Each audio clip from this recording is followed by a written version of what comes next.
जय हिंद everyone, welcome on our YouTube channel. मैं कृष्णा सिंह, आप लोगों का दोस्त, आप लोगों का भाई, स्वागत करता हूं आप लोगों को आप लोग के ही अपने यूट्यूब चैनल पे। दोस्तों, आप लोग का मैं जीडी का जो टॉपिक था उसे प्रोवाइड करना बंद कर दिया था, बट मैं आप लोग का जो जितना हाई डिमांड हुआ, जितना ज़्यादा आप लोगों ने मैसेज किया, पर्सनल मैसेज कमेंट किया, उस डिमांड के मुताबिक मैं आज आप लोग के लिए एक मैराथन क्लास लाया हूँ, जिसमें मैं आप लोगों को 5 जीडी टॉपिक करवाऊँगा और पाँचों लेटेस्ट करंट का काफ़ी इंपॉर्टेंट टॉपिक होगा।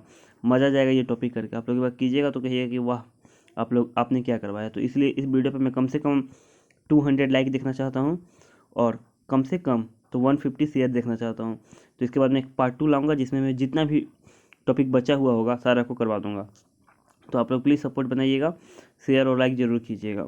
और इस लेक्चर का पीडीएफ आप लोग डाउनलोड कर सकते हैं मेरे टेलीग्राम चैनल से। और अभी मैं कौन कौन सा टॉपिक करवाऊंगा वो भी बता दे रहा हूँ। तो सिटीजनशिप बिल, जो न्यू सिटीजनशिप बिल आया है उसे, ट्रिपल तलाक ये करवाऊंगा, बेटी बचाओ बेटी पढ़ाओ, GST good and service tax और डिजिटल इंडिया। ये 5 टॉपिक अभी होगा। आप लोग को टेलीग्राम पे सारा पीडीएफ एक साथ मिल जाएगा, लिंक डिस्क्रिप्शन में प्रोवाइड किया गया है, वहाँ से जाके डाउनलोड कर सकते हैं। और ज़्यादा से ज़्यादा शेयर कीजिए, 1000 पहुँचा देना है हम लोगों को, ठीक है? तभी लाइव होगा, वहाँ से डायरेक्ट एकदम सेंटर से लाइव करूँगा। सिटीजनशिप बिल हम लोग स्टार्ट करते हैं। इन January Lok Sabha passed citizenship amendment bill 2016 which seeks to amend citizenship act 1955। देखिए, जनवरी में क्या किया है, लोकसभा ने सिटीजनशिप अमेंडमेंट बिल 2016 को पास किया, जो ऑल सिटीजनशिप बिल जो 1955 का है उसका जगह लेगा, ठीक है? This bill seeks to provide citizenship to illegal migrants who belong to Hindu, Sikh, Buddhist, Jain, Parsi और Christian religious community and from Afghanistan, Bangladesh और Pakistan. This bill prevents these illegal migrants from being imprisoned and deported। देखिए, ये बिल है वो क्या करेगा कि सिटीजनशिप पढ़ाएगा, नागरिकता प्रोवाइड करेगा। जो भी लोग होंगे हिंदू, सिख, बुद्ध, जैन, पारसी और क्रिश्चियन, कहाँ कहाँ के, अफगानिस्तान के, बांग्लादेश के और पाकिस्तान के, उन्हें ये नागरिकता प्रोवाइड करेगा। और ये बिल ये भी रोक लगाएगा कि जो भी इलीगल माइग्रेंट जो भारत में प्रवेश करेंगे, इन सभी कम्युनिटी के, इन सभी देशों से, उनको जेल बंदी नहीं बनाया जा सकता है और उन्हें अलग से जो बंदी जो इलीगल लोग जो आते हैं उन्हें रखा जाता है, वहाँ पे डिपोर्ट नहीं किया जा सकता है, ठीक है? तो ये बिल ये करेगा, ठीक है? It propose to grant permanent citizen to these migrant after staying in India for 6 years as opposed to earlier rule of 11 year. देखिए, ये बिल क्या करेगा, ये परमिशन ग्रांट करेगा, यानी कि ये सिटीजनशिप प्रोवाइड करेगा जो भी इलीगल माइग्रेंट भारत में 6 साल तक रहेंगे। और पहले क्या था कि जो भी इलीगल माइग्रेंट 11 साल तक रहते थे उन्हें ये नागरिकता प्रोवाइड करता था, लेकिन ये 11 साल से कम करके 6 साल में ही नागरिकता प्रोवाइड कर देगा। The bill allow cancellation of overseas citizenship of India, registration of violation of any law. This create panic among overseas citizen of India। ये जो बिल है वो किसी भी ओवरसीज सिटीजनशिप को कैंसिलेशन को अलाउ करता है, जिससे भारत के लोगों के बीच पैनिक है। तो ये वाला लाइन आप लोग छोड़ भी सकते हैं, कोई इंपॉर्टेंट नहीं है। ये 3 ही ज़्यादा था ये लाइन, कि जनवरी में लोकसभा जो है वो सिटीजनशिप अमेंडमेंट बिल को पास किया, जो पुराना जो 1955 का सिटीजनशिप है उसके जगह लेगा। और ये जो भी इलीगल माइग्रेंट होंगे हिंदू कम्युनिटी के, सिख के, बुद्ध के, जैन के, पारसी के, क्रिश्चियन के और अफगानिस्तान देश के, बांग्लादेश के और पाकिस्तान देश के, उन्हें ये नागरिकता प्रोवाइड करेगा। और ये इलीगल माइग्रेंट्स को जेल में बंदी बनाने से भी रोकता है। और ये क्या करेगा, ये जो बिल है वो पहले जो 11 साल में नागरिकता मिलता था उसे घटाकर 6 साल भी कोई भी इलीगल माइग्रेंट्स इंडिया में रह जाता है तो उसे ये नागरिकता प्रोवाइड कर देगा, ठीक है? ये 3 पॉइंट को रखना है याद, क्योंकि ये काफ़ी अभी ज़्यादा ये अच्छा टॉपिक था और ये पूछ सकता है। तो इसके फेवर में हम लोग देख लेते हैं क्या क्या है। तो India has a moral obligation to provide home land to those who are rendered stateless. देखिए, इंडिया क्या है कि एक मोरल देश है, भारत का जो काफ़ी अच्छा देश है, ये सभी लोगों का आगमन करता है जो भारत में आना चाहते हैं। तो इसके लिए एक अच्छा होगा कि भारत का जो नेतृत्व है वो विश्व के सामने प्रस्तुत करेगा कि भारत जो है काफ़ी अच्छा देश है, सभी को एक्सेप्ट करता है। तो इसका एक फेवर में ये है, बाकी इतना ज़्यादा करने की कोई ज़रूरत नहीं है। Indian government made it clear that these migrants can stay anywhere in India and not just in northern state। जो इंडियन गवर्नमेंट है ये क्लियर कर दिया कि जो ये माइग्रेंट्स है वो भारत में कहीं भी रह सकते हैं, केवल ये नॉर्थ ईस्ट में ही नहीं रहेंगे, ठीक है? तो थर्ड पॉइंट है हम लोग का, government promised to take step to protect and promote Assam's indigenous peoples interest language and culture formation of a high level community is purpose. देखिए गवर्नमेंट जो है वो प्रॉमिस किया कि वो प्रोटेक्ट करेगा असम के लोगों का जो भी इंटरेस्ट है, उनके कल्चर है, उनके लैंग्वेज को ये क्या करेगा, प्रोटेक्ट करेगा। देखिए ये नॉर्थ ईस्ट के एरिया में इसका काफ़ी ज़्यादा विरोध हो रहा था, क्योंकि इसके पीछे का कारण था कि जितने भी इलीगल माइग्रेंट्स आएंगे इन्हीं देशों में, इन्हीं स्टेट में ज़्यादा से ज़्यादा स्टे करेंगे, जिनसे उन जो नॉर्थ ईस्ट के लोग हैं उन्हें अपने जो क्या बोला जाता है उसे, होम स्टेट में क्या होता है, ज़्यादा जब बाहर से कोई लोग आता है तो उससे उनका खतरा होगा, कि उनके कल्चर को खतरा होगा, उनके प्रेजेंस जो है उनसे खतरा होगा, ठीक है। तो इसलिए ये प्रॉमिस किया गया ना। Indian government is also proposing to give scheduled tribes status to 6 Assamese authentic community. जो इंडियन, ये देखिए ये छोड़ सकते हैं हम लोग, ठीक है। इसमें क्या था कि 6 असमी जो एथेंटिक कम्युनिटी है उसे ये स्पेशल एसटी का दर्जा देंगे, वो कोई इसमें ज़रूरत नहीं उतना बोलने का, ठीक है। अब इसके अगेंस्ट में क्या था, तो ये क्या करेगा, ये this bill puts pressure on Assamese natural resources and employment opportunity. It threat to dilute the culture and language of indigenous people of Assam. ये क्या करेगा कि असम के जो भी नेचुरल रिसोर्सेज है और एम्प्लॉयमेंट अपॉर्चुनिटी है उस पर प्रेशर क्रिएट करेगा। वहाँ के लोगों को लगेगा कि हमारे जो, लगेगा कि ये वास्तव में भी होगा कि वहाँ के जो भी लोग हैं उनका एम्प्लॉयमेंट अपॉर्चुनिटी छीन जाएगा, वहाँ के नेचुरल रिसोर्सेज का काफ़ी ज़्यादा यूज होगा, क्योंकि ज़्यादा लोग आएंगे तो ज़्यादा यूज होगा, ठीक है। तो ये असम के कल्चर और लैंग्वेज पे भी ये खतरा उत्पन्न करेगा, ठीक है। Through government mention that migrants of the particular region can stay anywhere in India and not just the northeast. It didn't take steps to distribute the migrant population in the state of India. It is the absence of states from government. The migrants tend to stay in the northeastern state because of the familiarity and because of the fear of staying in unknown region। देखिए क्या government जो है वो क्या कर रहा है कि ये केवल नॉर्थ ईस्ट में ही नहीं रहेंगे ये माइग्रेंट्स, लेकिन ये भारत के किसी भी हिस्सा में रह सकते हैं। लेकिन देखिए एक बात बताइए, अगर आप ये दो जगह है, अगर आप यहाँ पे पहले से रह चुके हैं तो आप यहाँ रहना पसंद करेंगे या यहाँ? तो ये जो माइग्रेंट्स ये नॉर्थ ईस्ट एरिया में आकर पहले बस चुके हैं तो ये नॉर्थ ईस्ट में ही रहना पसंद करेंगे, क्योंकि ये नया जगह पे जाएंगे तो ये मतलब वहाँ पे स्टे नहीं कर पाएंगे, ठीक है, उसमें प्रॉब्लम होगा स्टे करने में। तो इससे पूरा इंडिया के जो नॉर्थ ईस्ट स्टेट है उसके लिए भी खतरा, और बाकी अगर ये दूसरी जगह पर जाकर स्टे करते हैं तो उनके लिए भी ये खतरा उत्पन्न करेंगे, ठीक है। It discriminate people of only one religions that is Muslim. देखिए ये मुस्लिम लोग को भी डिस्क्रिमिनेट करा है कि अगर आपने बुलाया तो मुस्लिम को भी बुला लीजिए, आप उन्हें क्यों छोड़ दिए? तो ये एक रिलीजियस थॉट है, तो इसके ऊपर हम लोग ज़्यादा बात नहीं करेंगे, ठीक है। When India is trying to provide homeland to, देखिए मेरा इसमें से एक बात मैं पहले ही बता दे रहा हूँ, कमेंट मत कीजिएगा कि मेरा इसमें से कोई भी पर्सनल थॉट नहीं है, बस मैं एक ग्रुप डिस्कशन का आइडिया आप लोगों को प्रोवाइड कर रहा हूँ और कुछ नहीं। तो प्लीज़ नीचे आप लोग कमेंट मत करने लगेगा ये वो, ठीक है। मेरा यहाँ पे कोई भी रिलीजियस थॉट नहीं है। चलिए मैं अपने टॉपिक पे आता हूँ। When India is trying to provide homeland to refugee, why, ये छोड़िए हटाइए।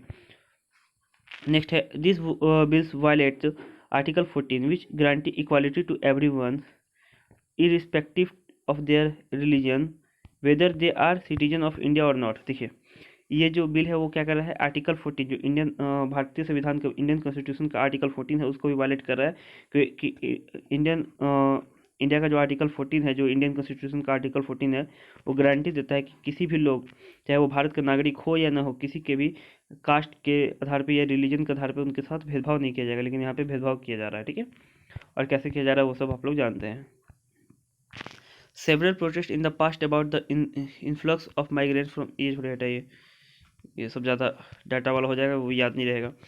This bill threaten the federal nature of Indian constitution because it was pass through the north eastern state are not supporting it.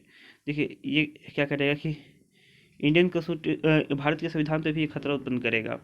और इस देखिए इसको यहाँ से छोड़ के मैं और आप लोग को कुछ बताता हूँ, जैसे कि ये क्या करेगा कि इंडियन जो भी भारत के लोग हैं उनके ये भारत में और ज़्यादा बेरोजगारी को बढ़ाएगा, क्योंकि बाहर के लोग आएंगे वो भी यहाँ पे फाइट करने लगेंगे, ठीक है।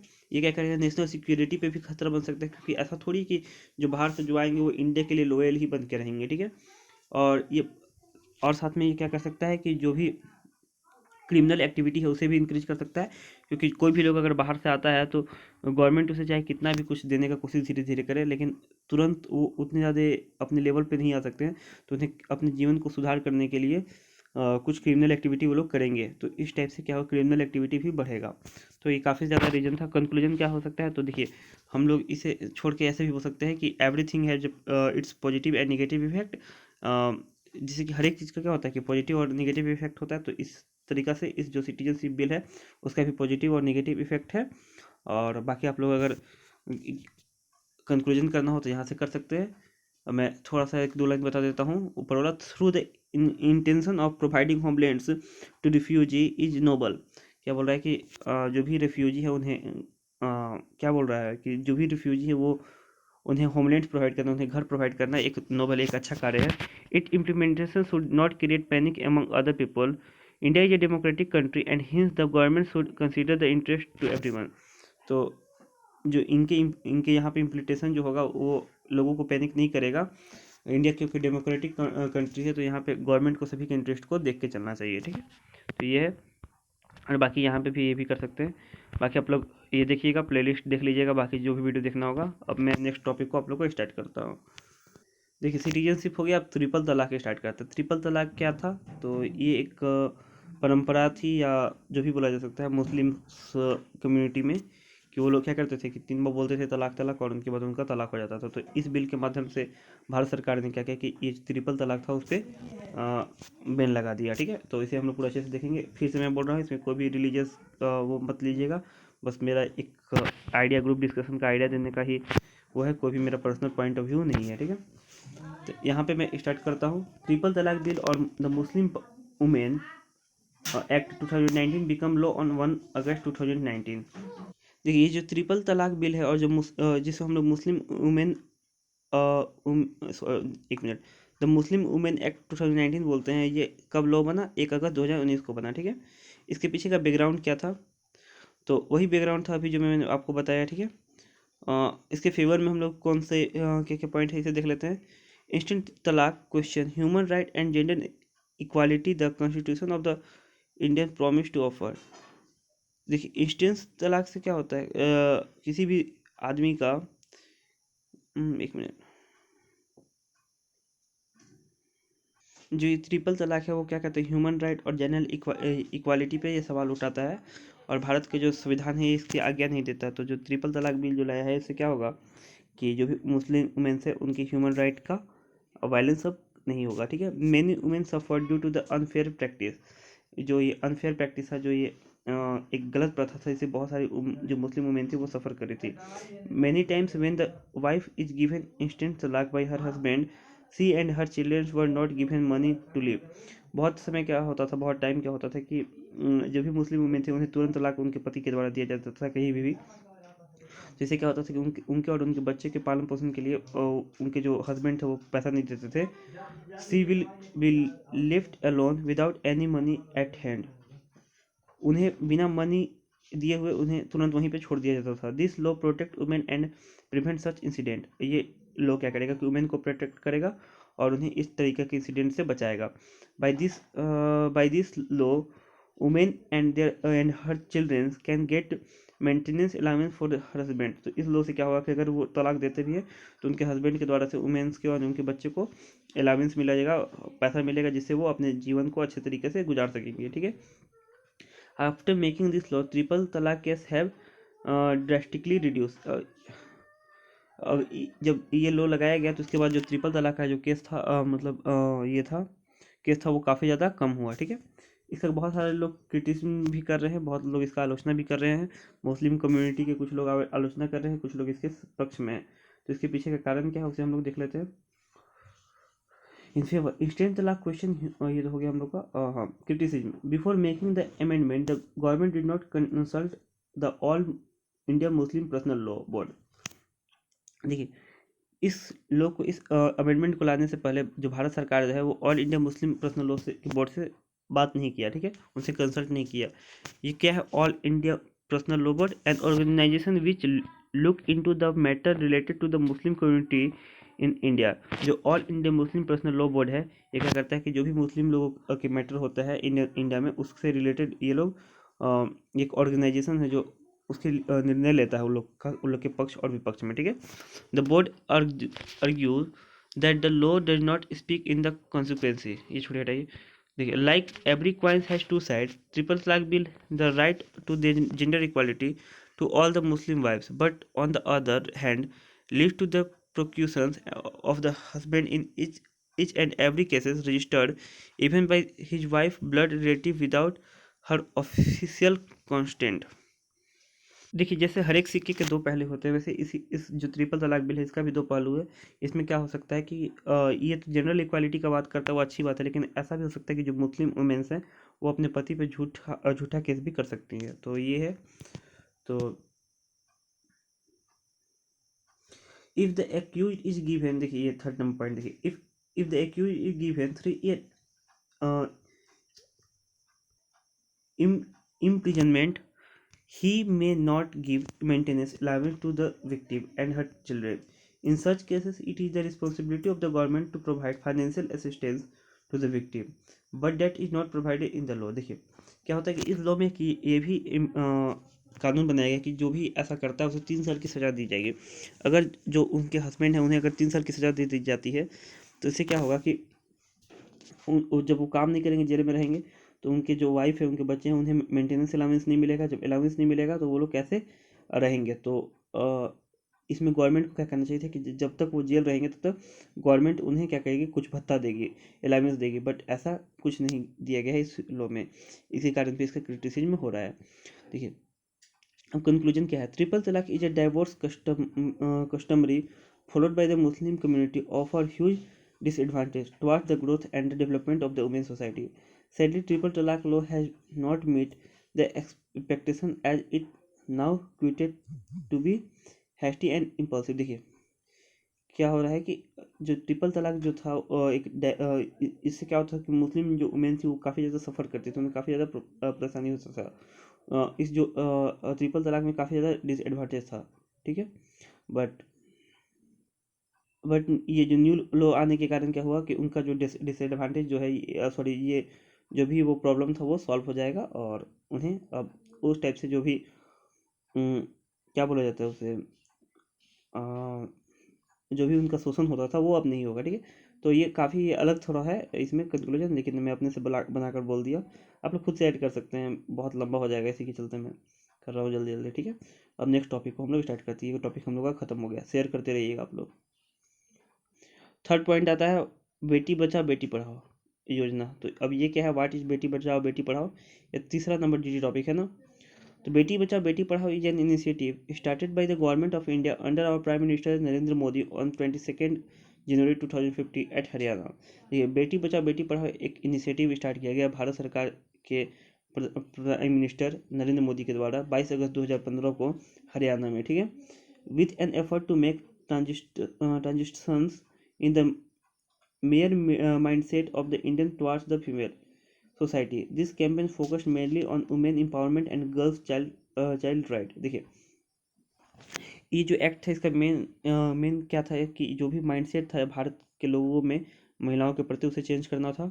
और ये जो बेटी बचाओ बेटी पढ़ाओ योजना है वो मेनली फोकस करेगा वुमेन की एम्पावरमेंट को और गर्ल चाइल्ड राइट के पर, ठीक है। India has a sex ratio 943 women पर 1000 मैन। जो भारत में सेक्स रेशियो मतलब कि पर 1000 पुरुषों पर 943 औरत हैं, ठीक है, मतलब कि लेडीज हैं। These horrifying statistics have now become a huge problem for finding a spouse mainly in the regions like Delhi and Haryana. देखिए, तो ये क्या करता है, ये जो जनरल इनइक्वालिटी है ये काफ़ी ज़्यादा प्रॉब्लम क्रिएट करता है दिल्ली हरियाणा जैसे शहरों में, ठीक है। वहाँ पे लोगों को क्या करता है, वहाँ पे शादी करने के लिए गर्ल्स नहीं मिलती हैं। अचीवमेंट, अब इसका कुछ पॉजिटिव इम्पैक्ट क्या था, अचीवमेंट क्या हुआ इस योजना से? तो बेटी बचाओ बेटी पढ़ाओ was started in Panipat in 2015. Now, with such an initiative, the sex ratio has crossed up to 950 females per 1000 males। देखिए, बेटी बचाओ बेटी पढ़ाओ योजना जब स्टार्ट किया गया था पानीपत में 2015 में, तब से अभी तक इसमें क्या हुआ कि जो सेक्स रेशियो है वो काफ़ी इंक्रीज हुआ है। पर 1000 मेल पे 950 वुमेन्स हैं, ठीक है। बीजेपी ये तो छोड़ दीजिए, हटाइए। The government is giving utmost priority to the quality of education infrastructure, encouraging more and more girls child to transform their future and fulfill their dreams। जो गवर्नमेंट वो क्या कर रही है कि प्रायोरिटी प्रोवाइड कर रही है, अच्छा इंफ्रास्ट्रक्चर प्रोवाइड कर रही है गर्ल्स को एजुकेशन प्रोवाइड करने में और उनके फ्यूचर को अच्छा बनाने में, और उनको हेल्प कर रही है उनके ड्रीम को पूरा करने में, ठीक है। Report suggesting the failure of student in class 1 to 10 has now been taken under consideration, having built a new test system to ये छोड़ हटाइए, ये हटाइए, ये भी देखिए। अब इसका कुछ क्रिटिसिज्म भी है, तो कुछ इसका देख लेते हैं एक दो पॉइंट कि इसका आलोचना क्या किया जा रहा है इस पॉइंट में, और उसके बाद हम लोग इसे इंड कर देंगे, बाकी खुद से आप लोग इसमें ऐड कर सकते हैं। बेटी बचाओ बेटी पढ़ाओ आज स्टार्टेड, ये तो एक मिनट, ये तो एक ही चीज़ कैसे हो जा रहा है। बेटी Bachao Beti Padhao is much talked about this day and with such huge expectation out of the social campaign, it needed a lot of civics body support for the expansion and execution for the various objective.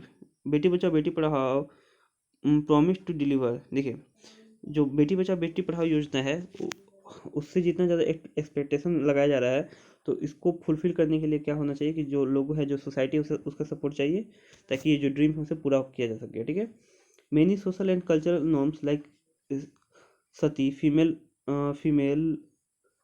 foeticide, domestic violence, and child marriage makes it harder for Beti Bachao Beti Padhao Yojana to erase such as harsh notion from the minds of people. देखिए, बेटी बचाओ बेटी पढ़ाओ योजना जो है वो तब तक सफल नहीं हो सकता है जब, देखिए, भारत में बहुत सारे कुरीतियाँ हैं, सामाजिक कुरीतियाँ, जैसे सती प्रथा हो गया, अभी नहीं है मतलब फिर भी कुछ कुछ जगहों पे ये चीज़ चलता है, फिर डोमेस्टिक वायलेंस हो गया, ये सब बहुत ज़्यादा ये निगेटिव इम्पैक्ट कर रही है ये बेटी बचाओ बेटी पढ़ाओ योजना पर, ठीक है। पीपुल नीड टू ट्रस्ट बेटी Bachao Beti Padhao Yojana Padhao in order to support its practice and objective. With the migration of Beti Bachao Beti Padhao official and administrator every now and then various other offices, and follow the campaign often broadly weekly from the new faces and have weak relationship. तो उससे लोगों को क्या हो रहा है कि अपने जो बच्चों पे वो क्या हो रहा है, उन्हें सपोर्ट करना चाहिए और प्रैक्टिस करना चाहिए, ये भी एक चैलेंज है, ठीक है। यहाँ पे हम लोग चैलेंज देख रहे हैं मेनली रूप से, ठीक है। तो ये बस अब ख़त्म कीजिए इसको, क्योंकि कुछ वो ज़्यादा नहीं, काफ़ी हार्ड लैंग्वेज में लिखा गया है, तो बट इसे आप इजी में करके बोल सकते हैं। मैं एक आप लोग को पॉइंट ऑफ व्यू दे रहा हूँ, क्योंकि मैं इसे बहुत जल्दी जल्दी करवा रहा हूँ, तो उम्मीद करता हूँ आप लोग इसे समझ पाएंगे। बस आप लोग को थोड़ा सा एक आइडिया देने का कोशिश कर रहा हूँ। इसे कंक्लूजन क्या मिलता है, तो इसे हम खुद से बोल सकते हैं कि प्रत्येक सिक्के के दो पहलू होते हैं, एवरी कॉइन है both side, positive and negative, it depend upon us what we choose, but according to our point of view, beti bachao beti padhao yojana is a very good for girls. It provide them equal opportunity, but government need to increase most infrastructure to give them better life, ठीक है। इस type से आप लोग बोल सकते हैं। तो ये था, इसे हम यहीं पे ख़त्म कर देते हैं। अब बाकी अब नेक्स्ट पॉइंट लाते हैं। नेक्स्ट हम लोग जीएसटी को लाते हैं, यानी कि गुड एंड सर्विस टैक्स। देखिए, नया है हम लोग का GST, good and service tax. 1 July is the GST day, जो 1 जुलाई को ही जीएसटी डे है, क्योंकि इसी दिन जीएसटी लागू किया गया था। It has been exactly a year since GST was implemented in 2020। ये कब इम्प्लीमेंट हुआ था? 2017। एम्स ऑफ जीएसटी का एम्स क्या था? To simplified taxation process by replacing many taxes such as service, central excise tax, etc. with GST। तो इसका main काम था कि जो भी टैक्स प्रोसेस है उसे सिंप्लीफाई करना, जैसे कि सेंट्रल सर्विस टैक्स हो गया और एक्साइज टैक्स हो गया, ये सभी टैक्स को ख़त्म करके एक सिंगल टैक्स को रखना। To eliminate tax evasion, as GST makes the tax system transparent, tax evasions will be eliminated. देखिए, जो जीएसटी के आने से क्या होगा कि जो भी टैक्स सिस्टम था वो क्या हो गया, ट्रांसफॉर्म हो गया, ट्रांसपेरेंट हो गया, ठीक है। To increase the number of tax payer, इससे क्या होगा कि नंबर ऑफ टैक्स पेयर भी इंक्रीज हुए हैं। This will have a positive impact on our economy and will reduce the burden of taxes at an individual level. जब number of tax payer increase हुए तो ये क्या हुआ, ये पॉजिटिव इम्पैक्ट होगा हमारी इकोनॉमी के लिए, और इससे जो बर्डन था जो भी इंडिविजुअल के ऊपर टैक्स पे करने का वो भी कम हुआ। तो हम लोग कैसे कर सकते हैं जो जीएसटी है वो सक्सेसफुल है या नहीं। ठीक है। मेन हम लोग का टॉपिक था कि हाउ ये कि जीएसटी जो है वो सक्सेसफुल हुआ या नहीं हुआ, ठीक है। In this 1 year government revenue from taxes is increases. तो इस 1 साल में क्या हुआ कि जो गवर्नमेंट का रेवेन्यू है वो टैक्स से इंक्रीज हुआ। When compare to before GST era, now more people are paying taxes and filling returns due to the simplified taxation process. तो जीएसटी से पहले क्या हो रहा था कि जो लोग थे वो बहुत कम टैक्स देते थे, लेकिन उसके बाद आने से लोग काफ़ी ज़्यादा टैक्स रिटर्न करने लगे, क्योंकि जो टैक्स प्रोसेस है वो सिंपल हो गया, ठीक है। Now everyone can pay taxes online and can file return through online as well. They eliminated the process of going to tax offices and helped the improving age of doing business in India। देखिए ये क्या हुआ कि जब tax system online हो गया तो इससे लोगों का समय बचने लगा, और जो भी इंडियन के बिजनेसमैन हैं वो भी, उनको भी इससे काफ़ी ज़्यादा हेल्प हुआ, ठीक है।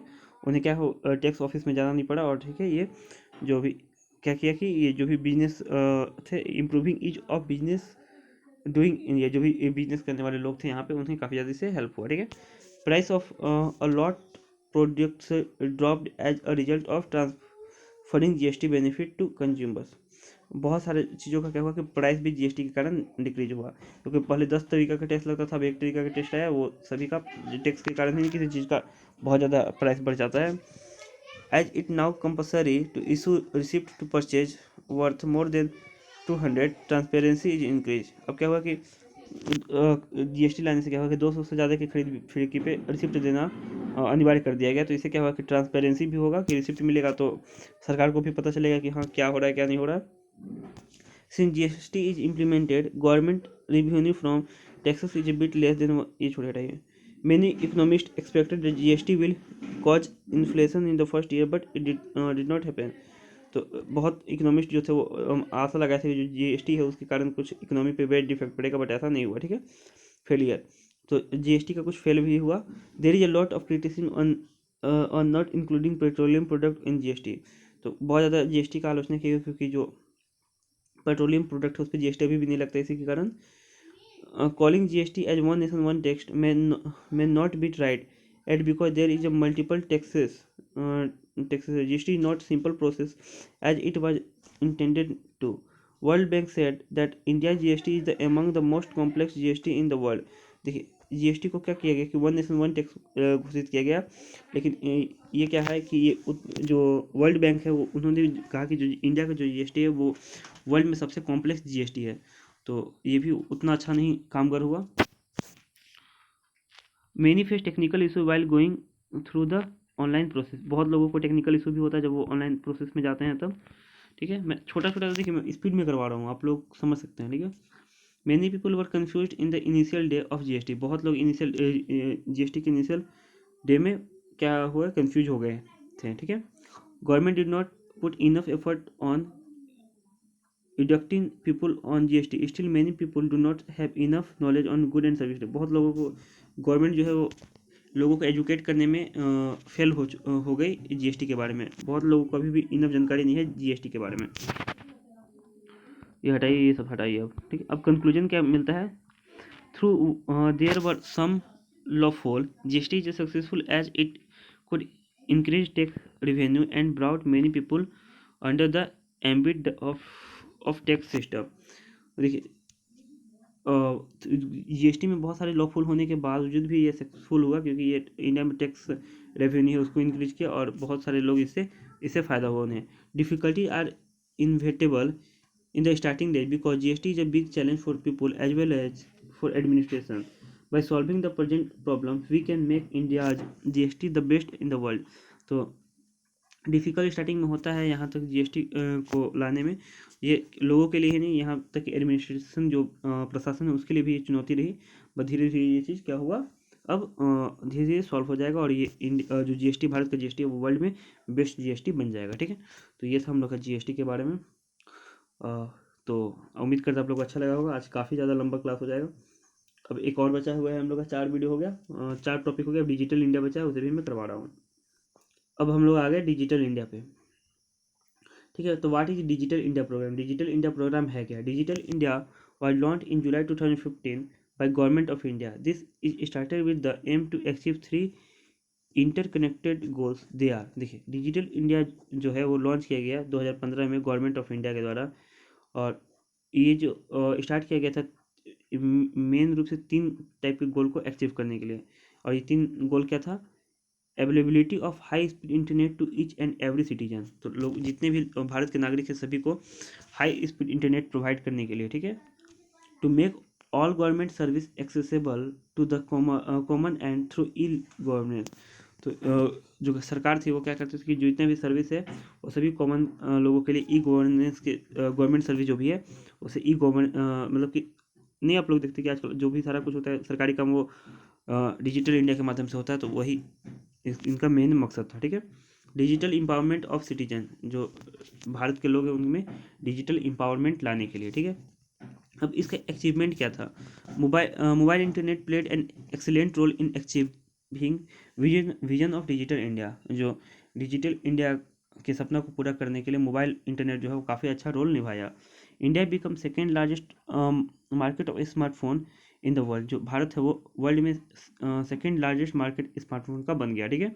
Number of internet user increases to 50 crore as of March 2020, जो इंटरनेट का यूजर है वो 50 करोड़ इंक्रीज हो गया मई 2016 तक। इन 2014 number of internet user is 24.3 crore, और 2014 में कितना थे? इतना ही करोड़ था, 24.3 करोड़ था, और अभी इतना हो गया 2017 में, समझ जाइए। Indian government is promoting content in local language in internet, जो इंडियन गवर्नमेंट थी वो कंटेंट को लोकल लैंग्वेज में भी इंटरनेट के माध्यम से प्रोवाइड कर सकती थी। हाँ, India improved its rank in United Nations E-Government Index by 11th position compared to 2014. In 2016, India's rank is 107. In 2014, it was 100. देखिए इंडिया जो है United national e governments index में अपना रैंक 11 पोजीशन ऊपर कर लिया, जबकि 2014 में इसका जो रैंक था 118 था, और अब कितना हो गया? 107 हो गया, ठीक है। 2014 में कितना था? 118 था, और 2017 में है 100 इतना 2016 है उसमें कितना हो गया? 107 हो गया। देखिए number of e governance transaction per day was increase, जो number of e governance transaction है वो भी काफ़ी ज़्यादा इंक्रीज हुआ। डिजिटल लॉकर ये हटाइए। All central ministry are present in social media and are utilising social media to receive complaints and feedback from citizen. देखिए जितने भी सेंट्रल मिनिस्ट्री है सब क्या हो गया? सोशल मीडिया पे एक्टिव हो गए, जिससे क्या होगा कि लोग जो है उन्हें अपने कंप्लेन कर सकते हैं और अपने फीडबैक वो लोग सिटीजन तक पहुंचा सकते हैं, ठीक है। ये काफ़ी ज़्यादा इनके लिए हेल्पफुल हो गया कि अब कुछ भी होता है तो लोग क्या करते हैं? ट्विटर कैंपेन करते हैं, लोग सरकार तक अपनी बात पहुंचाते हैं, ठीक है। Now people can share their view idea and suggestion directly to the government electronically through Narendra Modi app. जो अब लोग हैं वो क्या कर सकते हैं? अपने व्यू को, अपने आइडिया को, अपने सजेशन को भारत सरकार के प्रधानमंत्री नरेंद्र मोदी तक पहुंचा सकते हैं नरेंद्र मोदी ऐप के द्वारा, ठीक है। Bharat interference for money Bhim app. Bhim का फुल फॉर्म क्या होता है? Bharat interface of money, sorry Bharat interface for money. लगातार बोला हूँ ना 30 मिनट, इसी के कारण थोड़ा सा आवाज़ में प्रॉब्लम हो गया। भीम app a simple UPI based mobile app for digital payment while launch in December 2000 है। जो भीम ऐप है वो सिंपल क्या है? मोबाइल एप्लीकेशन है, जो किसके लिए लॉन्च किया गया था? कि ऑनलाइन पेमेंट के लिए, जो 2016 में लॉन्च किया गया था। UPI based transaction grow more than 20 times since then, और इसको लॉन्च करने के बाद जो यूपीआई से जो ट्रांजेक्शन है वो 20 गुना बढ़ा, ठीक है। However the growth can be attribute to demonetisation move. तो ये छोड़िए हटाइए। भीम आधार क्या है? भीम आधार was started for digital payment at merchant outlier. With this payer need not have mobile phone to make digital payment. Bhim आधार के माध्यम से क्या होता है कि मर्चेंट आउटलेयर को काफ़ी हेल्प होता है। इसके द्वारा क्या होता है कि किसी को मोबाइल फ़ोन के बिना भी क्या कर सकते हैं? डिजिटल पेमेंट कर सकता है। ये छोड़िए हटाइए। UMANG app was launch to drive mobile governance in India. तो उमंग ऐप लॉन्च किया गया कि मोबाइल गवर्नेंस को चलाने के लिए, कि अब एक ही आपके मोबाइल पे ही पूरा सरकार मिलेगा, सारे जो भी उनके ये ब्यूरोक्रेट्स होंगे वो मिलेंगे आपको। तो उमंग ऐप काफ़ी अच्छा ऐप है, आप लोग कभी यूज भी किए होंगे शायद। प्रधानमंत्री ग्रामीण डिजिटल साक्षरता अभियान ये क्या है? Was started the AIIMS of making 6 crore person digitally literate. देखिए प्रधानमंत्री ग्रामीण डिजिटल साक्षरता अभियान लॉन्च किया गया, किस लिए? कि 6 करोड़ लोगों को डिजिटली क्या करने के लिए, लिटरेट करने के लिए। Effort were taken by government of India to make government apps available in regional language as well.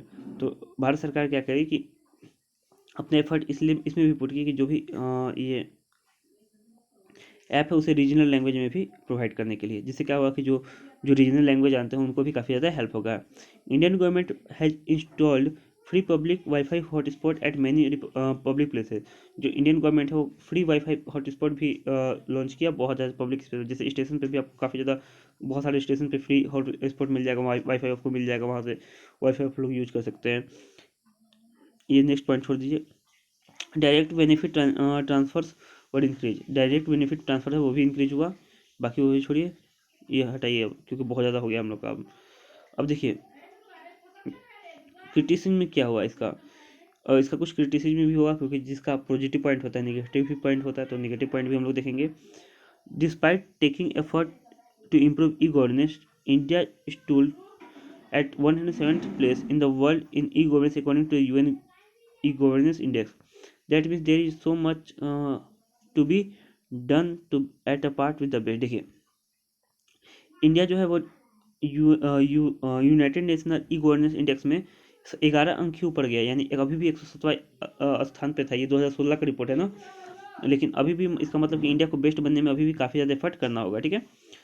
Still, there is digital divides between rural and urban area, between poor and rich, and between young and old people. Government of India is yet to close this gap। देखिए जो ये जो digital India mission है ये एक gap पैदा करेगी उन लोगों में जो ग्रामीण हैं और शहरी हैं, जो गरीब हैं अमीर हैं, जो यंग है ओल्ड हैं। क्योंकि देखिए जो ग्रामीण क्षेत्र के लोग हैं वो कम इंटरनेट का यूज़ करना चाहते हैं, जो गरीब लोग हैं उनके पास इंटरनेट का साधन नहीं पहुंच सकता है, और जो बूढ़े लोग हैं उन्हें इसका यूज़ करने का नहीं आता है। बाकी जो इनका अपोजिट है उन्हें सारा कुछ ये सब आता है। तो इससे क्या होगा कि ये लोग एक गैप का काम करेंगे, ठीक है। All the development of digital connectivity is a result of global trades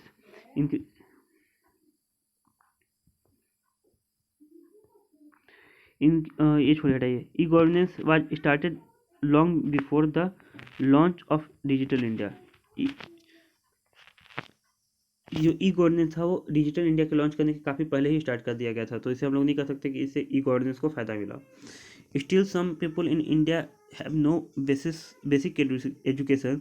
digital literacy is difficult to achieve without primary education. देखिए यहाँ पे भारत में अभी भी क्या है कि बहुत सारे ऐसे लोग हैं जिन्हें बेसिक एजुकेशन भी जिनके पास नहीं है, तो उन्हें अभी डिजिटली पढ़ाने मतलब कि डिजिटल इंडिया के बारे में जानने में भी काफ़ी ज़्यादा समय लगेगा, जब तक वो लोग प्राइवेट एजुकेट नहीं होंगे तब तक।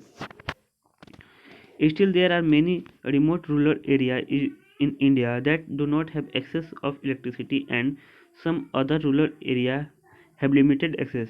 This is an absence of digital area। देखिए भारत में भी बहुत सारे रिमोट एरिया है जहाँ पे इलेक्ट्रिसिटी भी नहीं पहुँच सकी, और बहुत सारे रिमोट एरिया ऐसे जहाँ पे कुछ लिमिटेड ही इलेक्ट्रिसिटी पहुँच सकी, तो वहाँ तक अभी डिजिटल इंडिया पहुँचाने में काफ़ी ज़्यादा समय लगेगा। ये काफ़ी इसके लिए एक गैप होल है। तो कंक्लूजन क्या मिलता है, India has come a long way in digitalisation and has a long way to go to the achieve vision of digital India। We can clearly see the difference is number of internet user and improved e-governance, but there is still digital illiteracy in many parts of India। Digital India will be a success when its benefits are available to each and every citizen of India। देखिए जो भारत है वो digitalisation है, जो digital India में काफ़ी लंबा सफ़र तय किया है, और इसे भी काफ़ी लंबा समय लगेगा अपने एम को अचीव करने में। और ये number of internet user increase करने और से ई कॉमर्स इंक्रीज करने से डिजिटल इंडिया का मिशन जो है सक्सेसफुल नहीं होगा। ये तभी सक्सेसफुल होगा जब डिजिटल लिटरेसी जो है वो दूर होगा, जब सभी लोग शिक्षित होंगे तभी। तो डिजिटल इंडिया को सक्सेसफुल बनाने के लिए उसके बेनिफिट जब सभी भारतीयों तक पहुँचेगा तभी ये डिजिटल इंडिया सक्सेसफुल होगा। तो यही था। तो मैंने आप लोगों के लिए सोचा कि चलिए जल्दी से करवा देता हूँ आप लोगों को 4-5 टॉपिक, क्योंकि मुझे बीच में छोड़ना अच्छा नहीं लगता है। काफ़ी जल्दी जल्दी करवाया क्योंकि मैं कभी इतना लंबा क्लास लिया नहीं हूँ, तो थोड़ा सा प्रॉब्लम हो जाता है, आप लोग समझ सकते हैं। तो प्लीज़ आप लोग शेयर कीजिएगा। मैं नेक्स्ट टाइम काफ़ी बेस्ट क्वालिटी में प्रोवाइड करने की कोशिश करूँगा। आप लोग कमेंट करके बता सकते हैं कि क्या चीज़ इसमें खामियाँ रहीं। और मुझे लगता है मैंने काफ़ी स्पीड में बोल दिया, वो थोड़ा सा इसमें प्रॉब्लम क्रिएट कर सकता है, बट फिर भी मैं सोचा कि कुछ ना होने से कुछ होना बेटर है, तो इसीलिए मैं प्रोवाइड कर दिया। तो प्लीज़ आप लोग अपना सपोर्ट बनाइएगा, वीडियो को जरूर ज़्यादा से ज़्यादा शेयर कीजिएगा। जय हिंद, जय भारत, वंदे मातरम, भारत माता की जय।